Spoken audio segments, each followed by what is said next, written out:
Picture चालू करो बे। ले लो पुदीना। आज मेरा नया बिजनेस चालू हुआ है और ये रखते हैं अपना पुदीना। और वो प्रियस भुला दे कहाँ पुदीना बेचेंगे। ले लो पुदीना। यहाँ आपको मिलेगा पुदीना का भंडार। लेना है जनमन तो ले लो। कुत्ते कहीं का।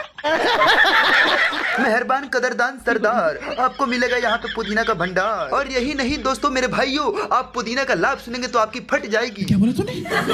तो दोस्तों, अगर आप इस पुदीने को खरीदते हैं, अगर आपका गर्लफ्रेंड नहीं मान रही है, अगर आपका बीवी नहीं मान रही है, तो इस पुदीना को देकर आप मना सकते हैं। ये जो अजय देवगन पुदीना बेच रहा है, इसकी गर्लफ्रेंड नहीं मान रही थी, हमने पुदीना खिलाया और मान गई कि नहीं मान गई अजय देवगन? गर्लफ्रेंड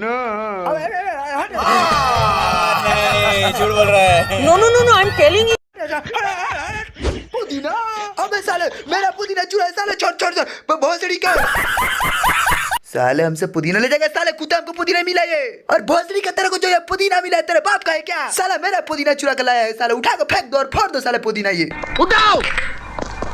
अरे अबे भोसड़ी कर रहा है। Sorry sorry